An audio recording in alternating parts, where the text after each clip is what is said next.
Bonjour. Les formules de trigonométrie ne sont pas toujours faciles à retenir. Pour vous aider, je vous donne deux astuces simples et efficaces. Considérons un triangle.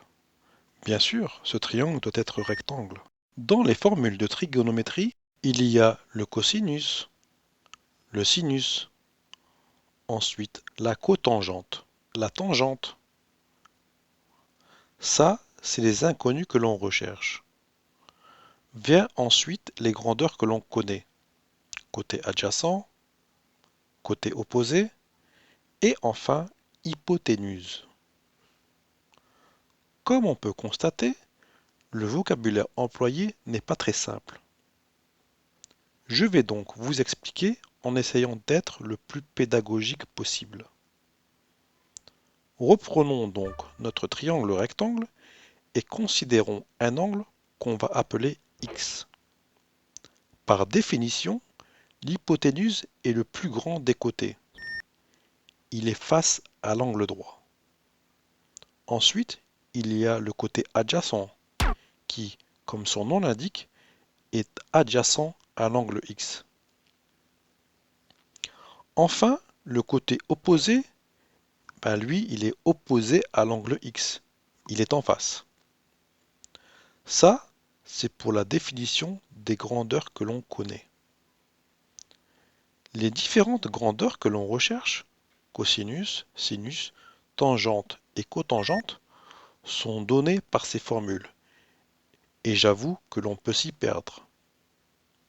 Voici donc la première astuce pour les retenir. Tout d'abord, on écrit cosinus, sinus, tangente et cotangente. Ensuite, la première phrase mémotechnique à retenir est les nunus vont ensemble en dessous.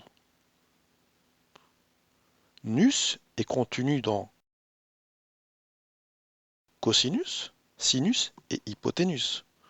Donc, à cosinus et sinus, on écrit hypoténuse et en dessous, parce que les nunus vont ensemble en dessous. La deuxième phrase mémotechnique à retenir est les co avec les adj au-dessus. On a co dans cosinus et dans cotangente. Donc, dans cosinus et cotangente, on écrit côté adjacent au-dessus. Il nous reste alors à compléter avec le côté opposé. Dans sinus, on écrit côté opposé et dans cotangente également. Pour la tangente, c'est tout simplement l'inverse de cotangente. Voyons maintenant la deuxième astuce, elle est encore plus simple. Reprenons tout d'abord les fameuses formules et concentrons-nous sur la première lettre de chaque grandeur. C, A, H pour cosinus. Retenons donc K. S, O, H pour sinus. Retenons donc SO. T, O, A pour tangente. Retenons donc TOA. Le moyen mémotechnique devient alors K-SO-TO-A. Ça fait penser à casse-toi avec l'accent de Marseille. Mais bien sûr, ce n'est pas un vocabulaire à employer. Mais en tout cas, c'est un très bon moyen mémotechnique pour retenir les formules trigonométriques. K-SO-TO-A. Alors, pour cosinus, C donne K, A au-dessus, H en dessous. Pour sinus, S donne SO, O au-dessus, H en dessous.